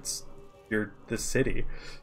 They travel from eminent domain to perdition and onto the main, over the river Esperance, on Route 881 to the Old South. The exit ramp is supposed to be shut down, but there's much activity. The road spreads like the tentacles of a great octopus. Looks like the smugglers have infiltrated the road network belonging to East Motor Tract. So it would seem. Lieutenant examines the maps with a furrowed brow. The RCM patrols most of these auxiliary roads, though apparently not all of them. Where does the contraband end up? Hard to say. This distribution network looks certainly large, yet still vague enough. It doesn't reveal much about the Besmerti behind it. Besmerti? The Besmerti is a Revacholian crime syndicate. They see themselves as the inheritors of the 14 Revacholian Indo-tribes. But really they're just violent gangs vying for control on the west side of Revachol. With cool names like La Puta Madre and Aura Masta. It's a dark parody. Who do you think? It's definitely not the Union. They just do some logistics. This operation has spread everywhere in Jamrock. If it's that widespread, then Madre remains the most likely suspect. Here's bad news. There have been attempts at a serious investigation before, but they haven't ended well for those involved. Oof. Alright. Best not to disturb the scene. I'll have forensics go over the lorry and pick this up later. The stack of maps looks just like before, barely noticeable. The movie stars look silently by, and the pull-out toolbox has a rubber handle, worn from years of use. A metallic drawer slides out from the seat. It's empty, except for a folded newspaper. It's an issue of Périphérique from last Wednesday. A piece of paper falls out from its pages. It looks like an article ripped out from a radio enthusiast magazine. Complex mathematical equations explain the basics of something called the Ulan frequency system. The Ulan frequency system? I've never heard of that before. I know of FM, AM, UKV, but... The pull-out toolbox slides back into its nest. The rest is as it was. Posters, a radio, dust on the windows. You wedge yourself under the steering wheel to get a better look.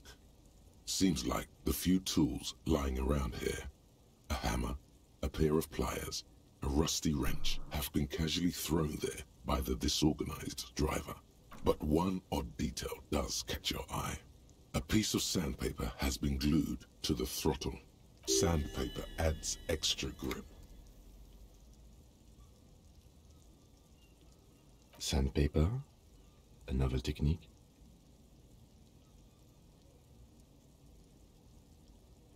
Yeah. Yes? Which means that the missing lady driver was present at the lynching. Yeah.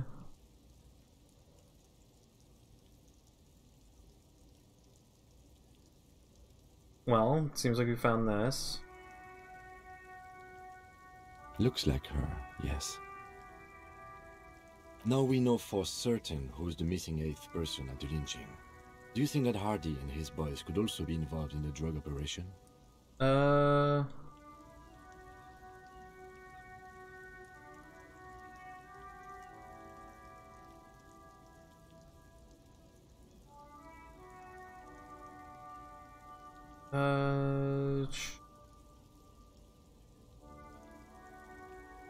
would fit what Joyce wants.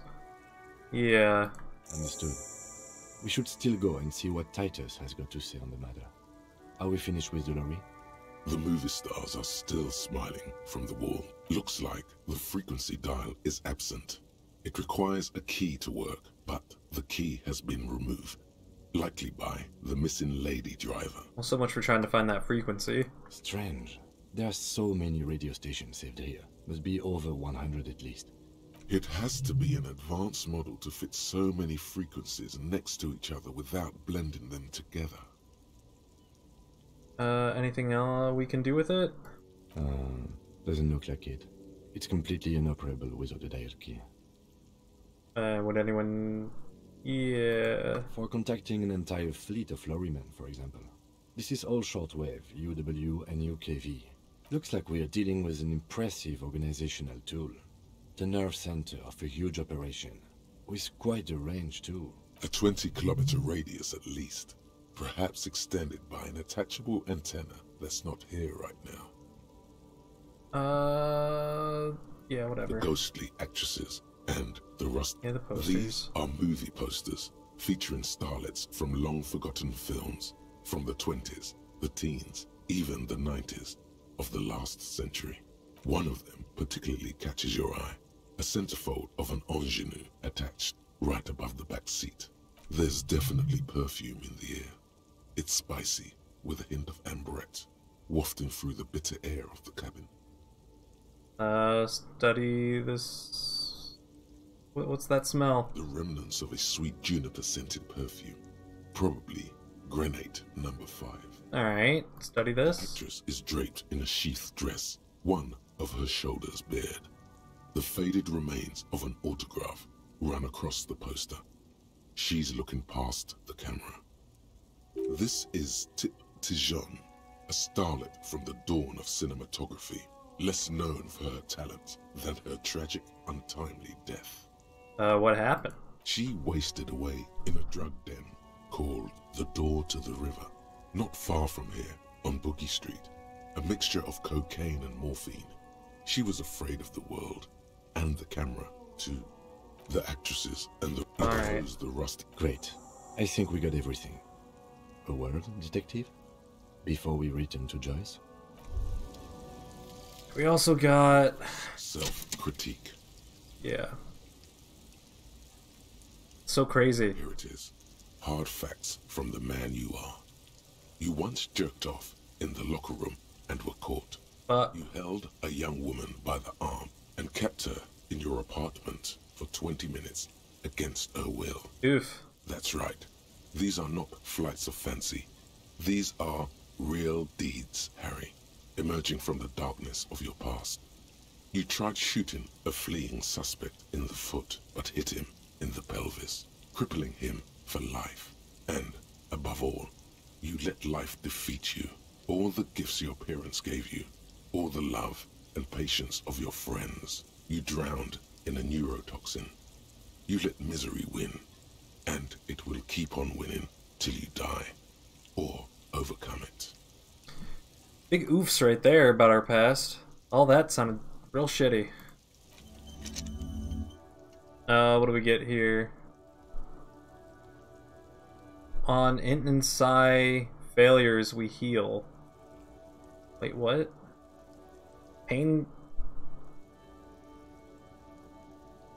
Wait, so we... Weird. So we now heal off of failing these. And then our pain threshold has gone up. Interesting. Really want to get these other ones going too. Alright, well, let's go talk to Ken, actually. Alright, we've finished here. Let's quickly debrief and go over what we found, so we don't do it in front of the company rep. Yeah, what do you think, Kim? Honestly, I'm quite worried by what we've seen so far. The evidence seems to point to a rather extensive and well-organized operation. Yeah, so it seems like it'd be really dumb to just go and talk to the Hardy Boys about it. I'm especially intrigued by that radio transmitter, particularly the sheer number of stations it can connect. Looks like this alleged drug trade casts a wide net. This means it's well-funded. Technology like that, a major player must be financing it. I'm not sure what the ULAN frequencies are all about, but they may hold some significance. Perhaps it's a better way to connect between fleets while avoiding frequency bleed, or maybe it's used to tap into RCM networks. Oh, and the maps we found. They reveal the geographical extent of the operation. Looks like they've used abandoned tunnels and access roads to stay hidden. This is useful info. And last but not least, it looks like the Hardy Boys knew this driver, as we know that she was present at the lynching. This may be the Union connection we've been searching for.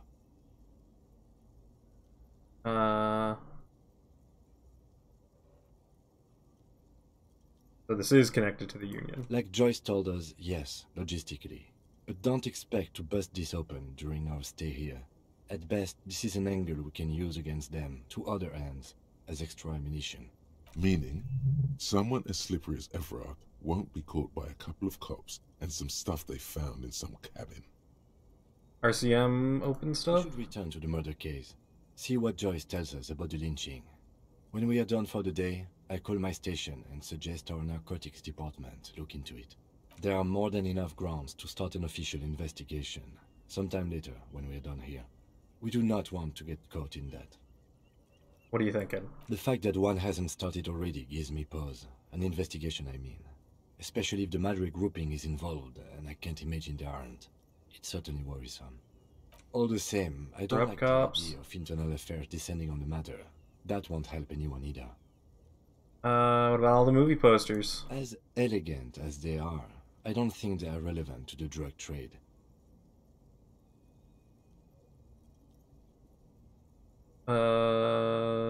Maybe the trader's a cinephile? Yes, well... Alright. Debrief over. After you. Okay. So we can go rub this in the Hardy Boys' face, or go back to talk to Joyce. I'm gonna go into here, just because it's nearby. We should probably also save. Before I, like, get killed here.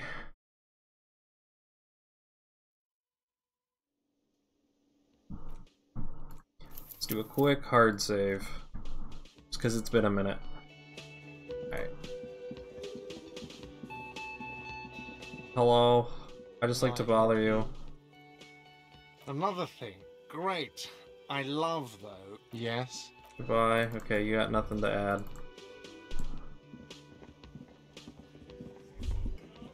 Looks like the circus left town, but the clowns are still here. Titus does not look particularly happy to see me. Okay. Want to talk to you about the hanging again? Again. Just get the dead guy's autograph, since you're his biggest fan. Good one, Titus. No. About fucking Okay. time. Connected you to the local drug trade. Cart equals Squidward. Yeah, really. Really so is. Like hell you have. There is no local drug trade.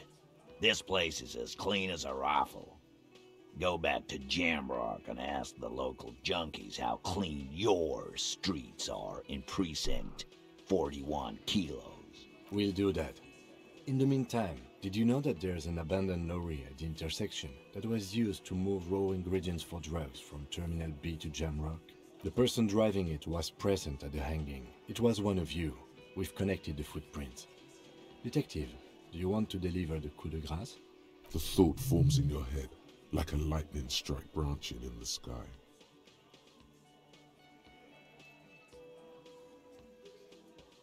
That's a mighty interesting theory. I guess that's what you would need to do, theoretically. A big, strong, state-run monopoly would outcompete the runts on the street. Yeah, man. Theoretically, that's what you would do. To get rid of the gangs, the dealers, even some of the junkies. You would need good, trustworthy people to take their place, of course. Hardy men to run such a monopoly. For the good of the community, of course. Yeah. Keep telling yourself. Oh, there aren't. Some little shit and his dad are doing speed. Who fucking who? The stuff's probably from Jamrock. Little shit. That's Kuno in the yard. Whatever you've seen is peanuts. Look at the big picture, man. The place is a paradise. And all thanks to Hardy Boys. Theoretically, of course. We're just talking politics here. My answer to your drug accusation is, how dare you? Go fuck yourself. Not quite yet, Mr. Hardy. There were 8 sets of prints on the crime scene. There are only 7 Hardy Boys here. And the missing one's the one who runs the drug trade. My answer is, fuck off. Mind your own business. There is no 8th Hardy. I run this goddamn scene. And here we go. Back to the usual. I know! Fatty walked on all 4s. He's so fucking fat he left 2 sets of footprints. Despite everything, the little man is quick on his feet.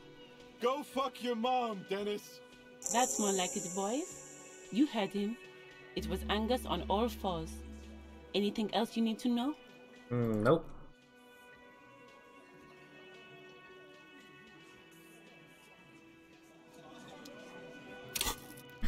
Okay, so we got a level.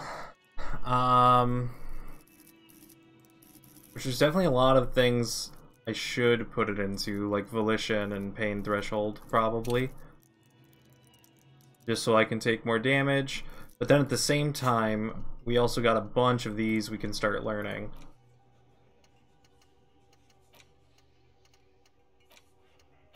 And if we do that, we can get some cool passives that are just always on too. I think I'm just gonna pump these in the meantime. Just because they can unlock cool stuff. Let's see, we lose 2 empathy for a little while for the taxation thing. The 15th Indo tribe. Which ones do I have here? Okay. We have this one, Head in the Clouds. We lose a logic for a little bit. We lose empathy. or this one where we don't lose anything. Kind of tempted to pick this one just because we don't lose anything.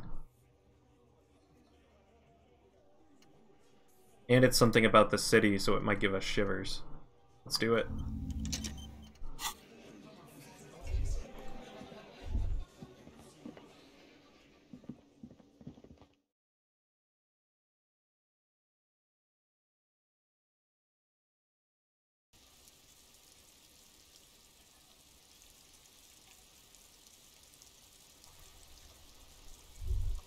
Alright, so now we can go back to Joyce.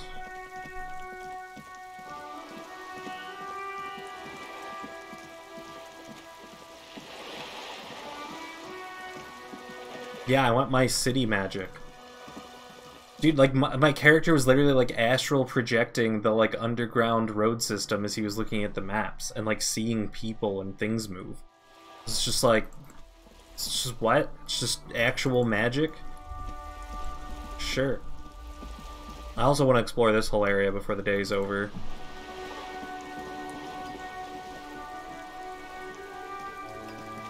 You're back. Good. What can I help you with? Spoke with the lorryman at the roundabout. Yes, my eyes on the harbour have sent word to that effect. What have you discovered? What, eyes? It doesn't really matter. And I do apologize for the surveillance. Wild Pines can't afford to be blind at a time like this. It's not magic, we're insane. Insanity could be magic. I've read Wheel in Time. One of the tall buildings overlooking the roundabout, most likely. That would give them a read on the entire quarter. In any case, it's a relief to know someone has looked into it. If I may ask, will there be an official investigation? I assume you discovered there is an operation. If there is an investigation, it will be part of an ongoing operation, subject to confidentiality. I'm sure you understand. Of course, detectives. In any case, you've held up your end of our arrangement. I trust you with the rest. Now it's my turn. I wouldn't normally break protocol like this, but the situation demands it. If you don't solve this murder, I'm afraid we may have a bloodbath on our hands. Bloodbath? Yes. I'm afraid this strike may descend into a small-scale civil war, with possible consequences for all of Rivershoal West. Since you are sharing, ma'am, this is also the RCM's worst-case scenario. Then we're on the same page, as grim as it may be.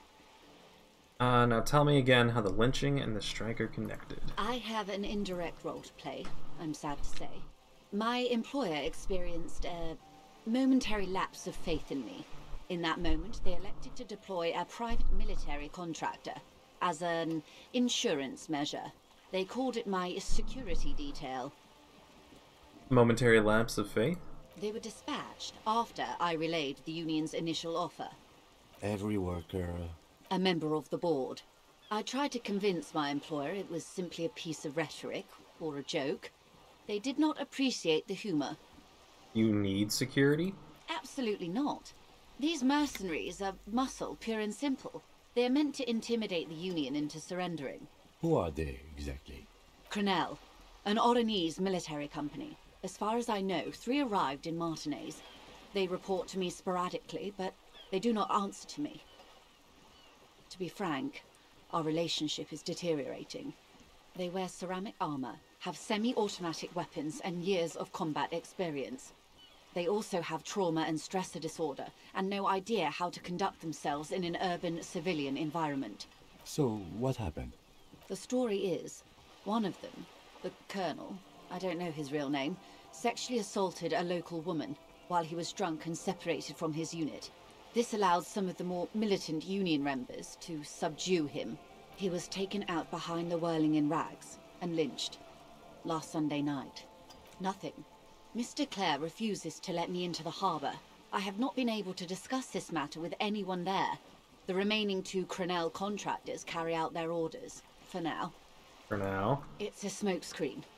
In secret, they are conducting an independent military tribunal into the lynching. Once this investigation is concluded, executions will follow. What is the nature of this so-called investigation? Whether to execute one, some, or all of the Union militants. I'd have to say, this is not disco. Let's see what the other choices are. Yeah, I'm gonna go with the disco. It is very far from disco. My only hope is that you provide a single, concrete suspect before the mercenaries indiscriminately pick theirs. Simply put, if you don't pin this on someone good, and do it fast, they will identify and execute everyone present at the lynching. This in turn will force the Union to respond. The Debarders have over 2,000 men. It will be 1,000 to 1. Have you ever seen a Hornet invade a beehive, Lieutenant? It's not pretty.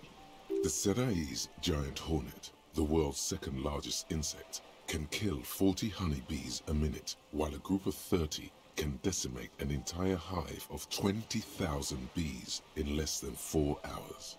These men work in tandem using semi- and fully automatic firearms. Their armor is virtually impenetrable to muzzle-loaded weapons, even yours. Most Union workers don't have guns at all. The muzzle loaders need to be reloaded after every 1 or 2 shots. The automatics every 1 or 2 minutes. As I said, a bloodbath.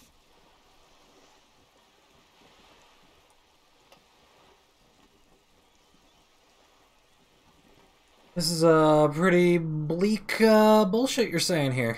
Many bleak scenarios have already come true. Nameless, badgeless detective of the citizens' militia. All we can do is keep the rest from going the same way. One single concrete suspect delivered into civil court, and I may be able to defuse this situation.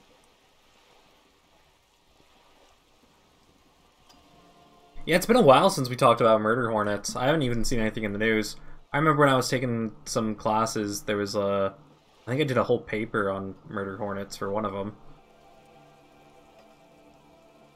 Tell me about Grinnell. Not much. Their public resume is relatively good, as far as private military contractors go. I believe they were once called Downwell. They boast a long list of clients. Saint-Baptiste, Welchman-Lorenz, Eintracht. A warning sign, however. The operations concerned all take place in third or fourth world countries. Guarding facilities, escort missions and such. Meaning they're used to operating in war zones. Yes. All the good conflict corridors, Supramundi, Yesut, the Seminese Islands, countries that don't have a good record reporting atrocious military conduct on their soil. Anything else? Sadly, no. Before this happened, I had little interest in them. Now that I do, I don't have the resources. If you still have access to the ICP's database, you could run a better background check than I ever could. It may take some time, though. He thinks. The International Collaboration Police, ICP, is charged with coordinating law enforcement activities in complex multinational investigations. Their database is the single largest source of information in the world. Do you know a lot about the inner workings of the RCM and the ICP, man? In my line of work, it pays to do your research. I was prepared to deal with the RCM. I did not think I would be dealing with a group like Crenell. Yeah, tell him to back off. I have. And they will. However, these orders take time to reach what is basically a rogue unit out in the field here. Until they do, it's all on us. She's being truthful. She is pressing them as hard as she can. So he assaulted a lady. Or he didn't. This is information passed on to me from some teenagers loitering around the canal. I cannot testify by it. Who did the passing on The then? remaining contractors. Their tribunal. It's what they believe. What did these teenagers by the canal say? That the man was killed because he assaulted a local woman. I've asked around a bit. This seems to be the accepted story around Martinez. The lieutenant consults his notebook, his eyebrows knitted in concentration. Odd. We haven't heard any reports about an assault in connection with the lynching. Where did it take place? And when? Last Sunday night, at the Whirling in Rags, the hostel by the gates. Supposedly, the colonel was drunk, maybe on narcotics too. Either way, he's alleged to have sexually assaulted a woman. Sometime later, a group of dock workers got their hands on him. And the woman? That's a good question, officer. I don't have the slightest idea. As I said, it's a rumor. About a rumor. In any case, it's what the Colonel's remaining colleagues believe.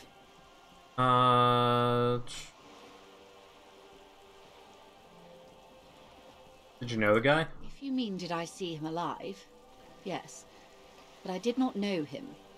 Name? Lely. His service name. A nom de guerre, most likely. He wouldn't divulge his full name. Only one of them did. A bad sign if there ever was one. Tell me about the others. One is a man. Corty, they call him. A nickname as well. The other a woman. Phyllis DePaul. Corty is the gunner, I believe. DePaul is a radio operator. What would you say was his eye color, the deceased's? She closes her eyes, trying to picture the man's face, then shakes her head. I can't remember. There's a pang of regret to her voice. The lieutenant was testing her, asking a small detail first to see if she knew him better than she let on. She passed. That's all right, ma'am. Anything else? Nationality? What would you say was his age? He was 40. Or 50. It's hard to say which. He had a combat injury on his lower jaw. It made it difficult to estimate his age, or gauge his facial expressions. Indeed. This matches the dental reconstruction we saw on the body. What else? Nationality? Accent? He was, Occidental, I think. Light brown hair, a mixed accent, Oronese, or Messinian, maybe. His injury gave him an accent all his own. In a way, it was humanizing. He had to learn to speak through it. Through the injury. That's all I know, I guess. I only met him once. Where are the last two? They've gone to ground, as it were. I don't recommend seeking them out. For one, they're almost certainly armed to the teeth. They don't have the same respect for the Revachol citizens' militia as I do. To put it bluntly, they think you're vigilantes. Ghetto savages. Whoa. It will not be a fruitful meeting.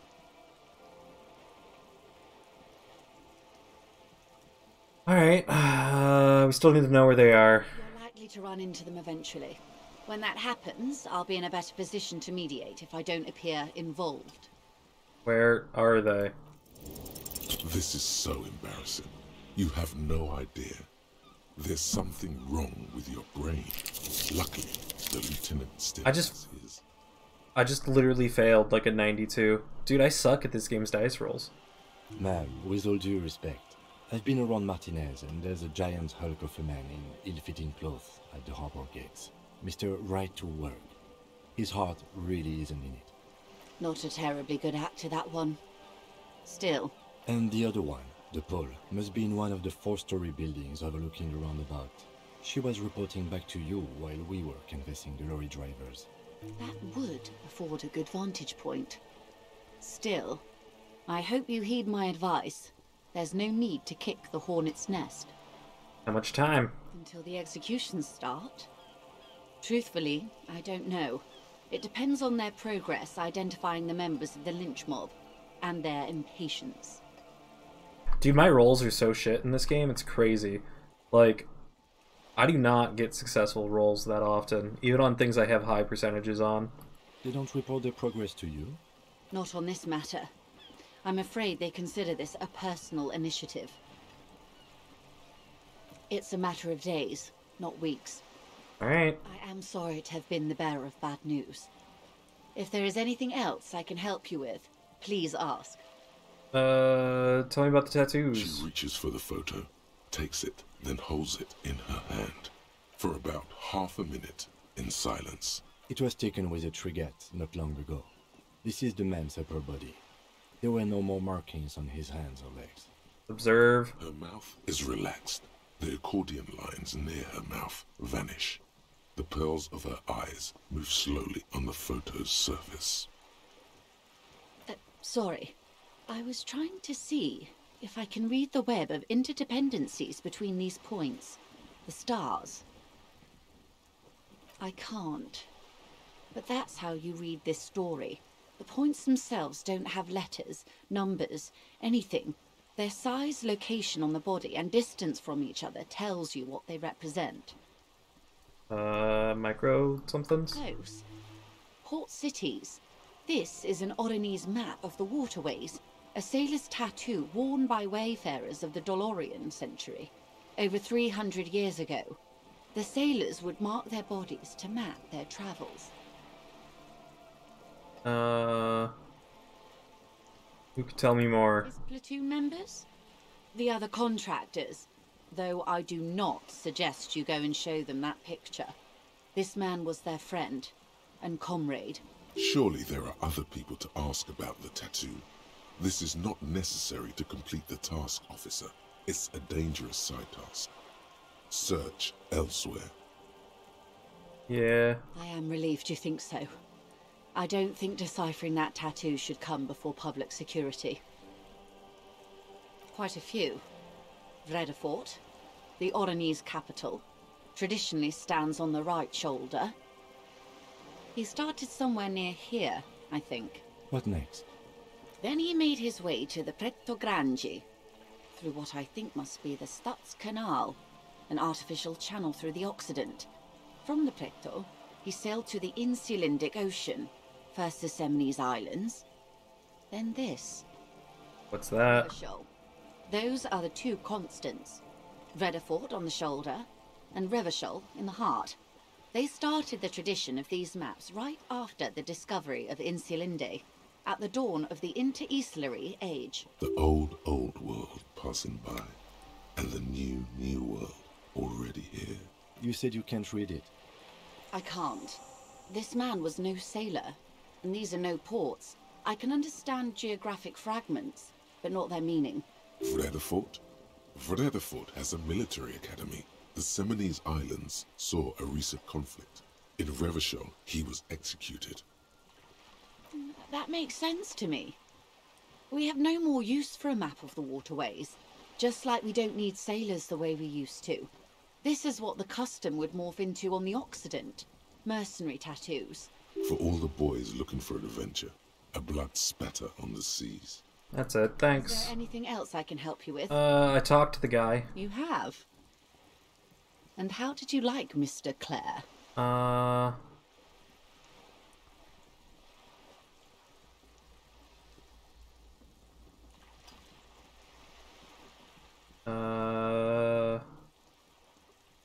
It's not important I like him, just doing my job. Of course, Detective.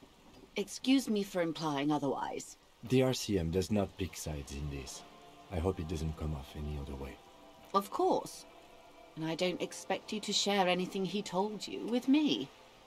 I'm not a corrupt verm myself. However, if you felt like discussing something, how could I stop you? Are we not human? Are we not curious to hear another person's take? It's only natural. We would only be gossiping. Uh-oh, gossiping. Intellectually speaking, it would be quite interesting to hear what she has to say about these things. Yeah, no. Of course, Detective. Should something come up later down the road? Until then. Yeah, okay, bye. Wow, so someone's been a little boring. What? Yes, my standard liege. Someone's seen all sorts of wild ideas pop off and thought, I'll take the boring one. The regular, please. Yeah, Drama, you're toxic. You keep coming in and telling me to, like, lie and shit for no reason. Of course you do. And maybe some black shoes or a pristine white shirt to go with that. It's official. My lord's Copo type is regular cop. I'll let everyone know. I'll send out telefax. Sign me in. Done and done. No actual communiques will be sent, of course. That would be too dramatic. Guess we got another skill point, which I'm tempted to just dump into one of these again.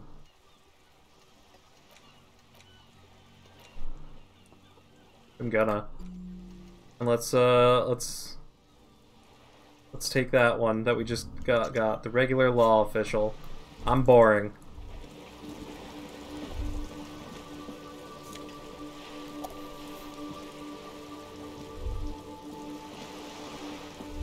Alright. Where are we at now? So we talk to someone else, find all this stuff. Okay.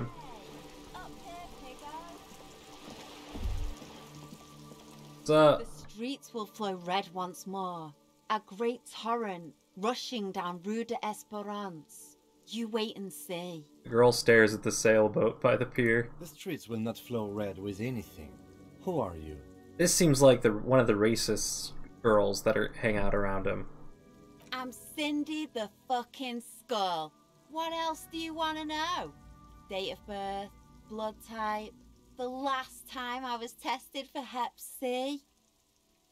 Yeah, when were you last tested? Had a battery of tests just last week.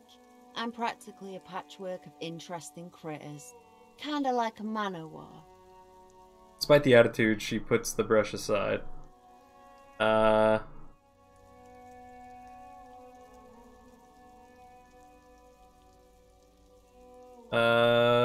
Keep looking on. What are you looking at? The lieutenant is desperately searching for another handkerchief. Wait, that was an audio bug right there. What? She turns her head to face the coast and nods disdainfully towards Joyce, performing maintenance on her boat. Hatred, disgust. It's difficult to tell which of the two is more present in her girlish features. The woman on the boat does not notice her staring. That is on her. Someone's got to keep an eye on her. Joyce? On a first-name basis with her, are we? Piggy's moving up in the world. Why are you being mean? Have you got a crush on her? Aching for an opportunity to defend her honor? Well,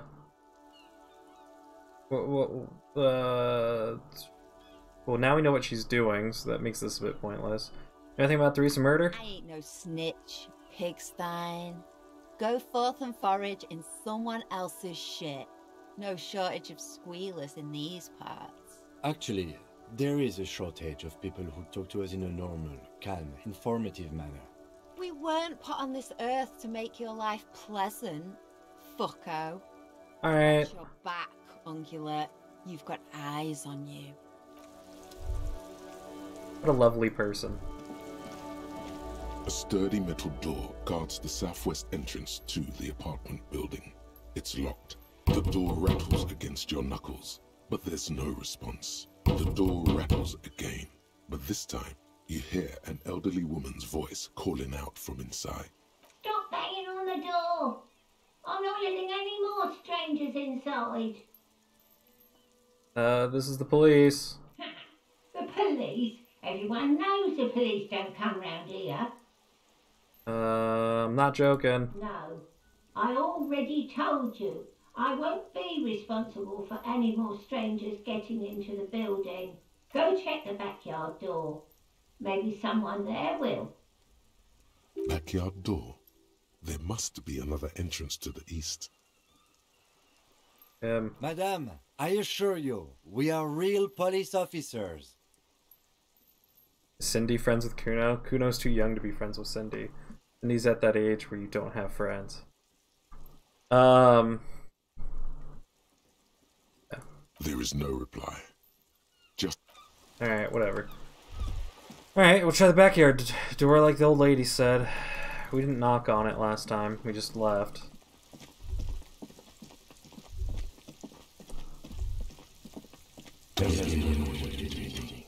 What was that audio bug?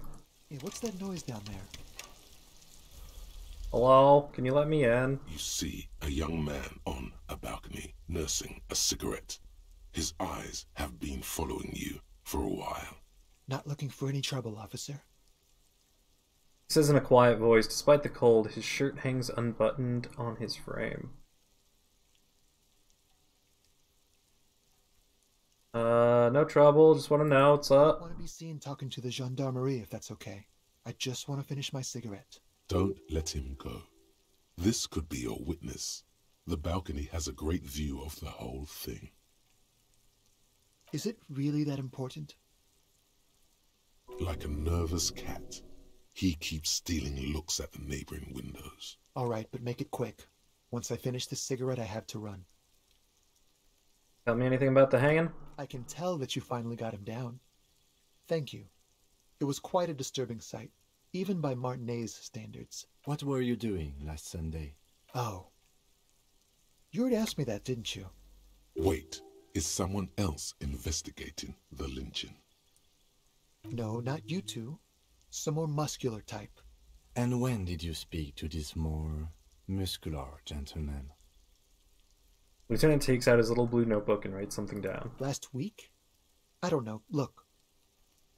He looks around the courtyard again. Old patio chairs and dead houseplants litter the...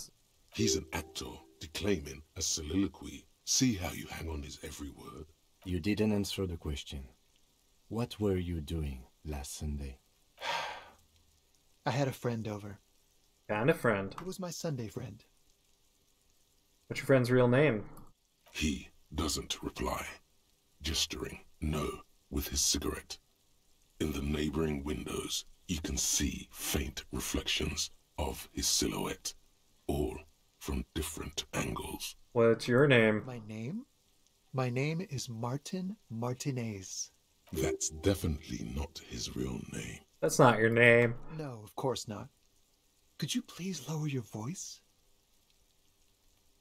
He scans the courtyard. It's silent, like the bottom of a well. Every sound captured and reflected back. Alright, bye. We won't. Takes one last drag of his cigarette before stubbing it out on the balcony. Now, if you'll excuse me, I really need to get going. I don't know why I would do this, but let's just get that fail going. This isn't the place or time for questions. We Who knows who might succeeded? be watching from the distance, hidden behind the curtains.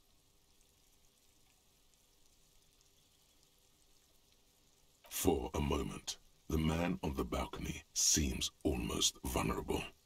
Something moves in the depths of his feline eyes, compassion and a hint of understanding. I am sorry, but I really don't have the information you're looking for. His voice is soft and deliberate. With a flick of his wrist, he sends the cigarette butt sailing over the rail. But, hold on, what's that? For a split second, his hand lingers, as though gesturing towards a stone placed right next to the front door. Did we just lose Streamlabs again?